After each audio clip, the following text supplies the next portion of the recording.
Senhor presidente, se o momento que o Brasil vive exige reformas, e é isso que dizemos à população, fica impossível justificar por que é que não tratamos da reforma da máquina pública e do custo dessa máquina.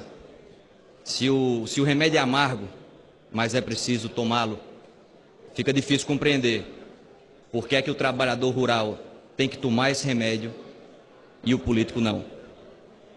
Porque muitas vezes, senhor presidente, quando um filho está doente, o pai ou a mãe, antes de dar o remédio amargo ao filho, toma um pouco desse remédio para dizer que está junto e encorajar o filho a enfrentar a dificuldade. A diferença no nosso caso, nessa nossa insistência de não tratar da reforma da máquina pública, são duas. Primeiro é que o pai toma o remédio estando saudável. E a principal doença está aqui. Depois, é que não é o povo que tem que obedecer aos políticos. Somos nós, políticos, que precisamos obedecer ao povo. E aí a gente vai dando sinais à população que não vai ser tratado isso, da reforma da máquina pública, e a população não aceita mais.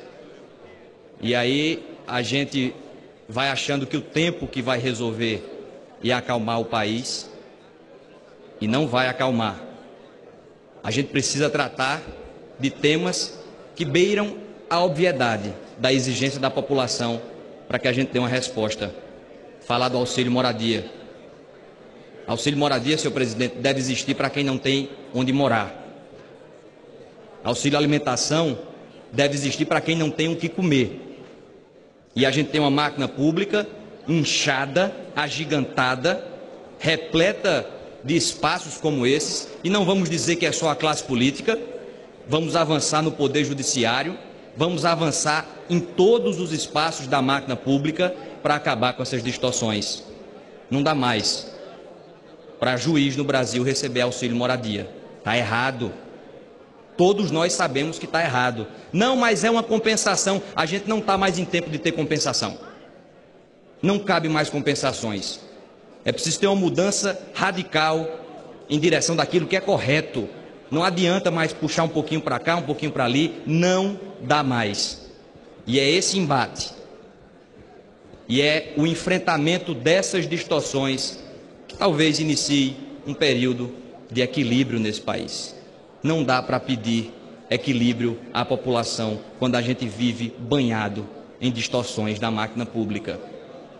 Por isso faço um apelo para que todos nós, aqui não é uma pauta de governo, oposição, todos nós tomemos consciência de que é preciso levantar essa bandeira da reforma da máquina pública. Porque não adianta mais, não venha votar contra a reforma trabalhista, espalhar cartazes dizendo que é contra a reforma trabalhista e ficar calado quando o tema é a reforma da máquina pública e ficar calado quando o tema são os benefícios que a máquina pública hoje entrega. Esse populismo dissimulado, enganador, não cola mais.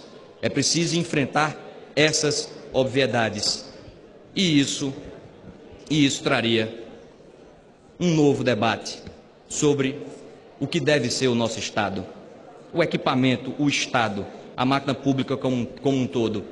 Isso cabe correções que se multiplicam. Portanto, não dá mais para ficar achando que essa pauta não existe e que essa pauta não é prioritária. Existem vários espaços que nós precisamos enfrentar com requerimento de urgência. Requerimento de urgência nisso, votação de urgência nisso, debate intensivo nisso. Parar 15 dias daqui para falar sobre a reforma da máquina pública, aí sim voltar a se reconectar com a população.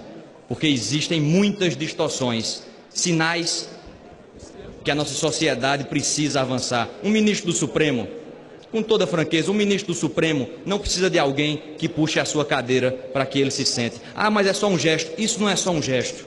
Isso não é só um gesto. Isso é um símbolo de uma sociedade que ainda não avançou. Precisa que alguém puxe a cadeira, um sujeito que não tem condições de se locomover. Um tetraplégico, um paraplégico. Aí sim, mas um ministro do Supremo não.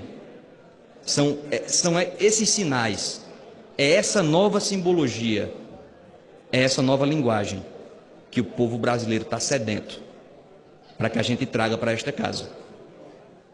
E isso está cada vez mais óbvio, isso está cada vez mais claro.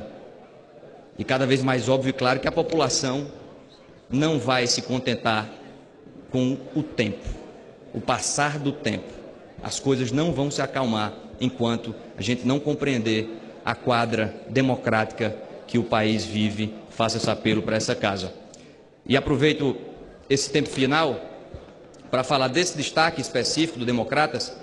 A Paraíba tem enormes dificuldades e merece um amparo do governo federal.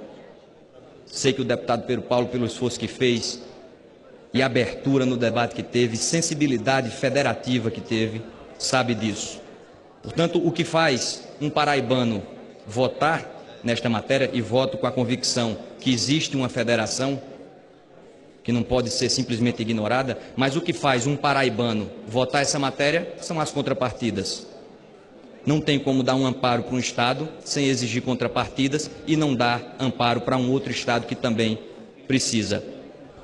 Senhores deputados, senhoras deputadas, essa é uma das contrapartidas mais óbvias que o projeto traz. Você não pode dar uma concessão e ter daquela pessoa que você está ajudando um processo nas costas, pleiteando inclusive o mesmo tema, deputado João Gualberto, pleiteando o mesmo tema. Como é que a gente faz um acordo aqui, estabelece os nossos termos, eu querendo lhe ajudar, e você vai lá na justiça e fica me processando sobre aqueles mesmos termos que a gente está acordando?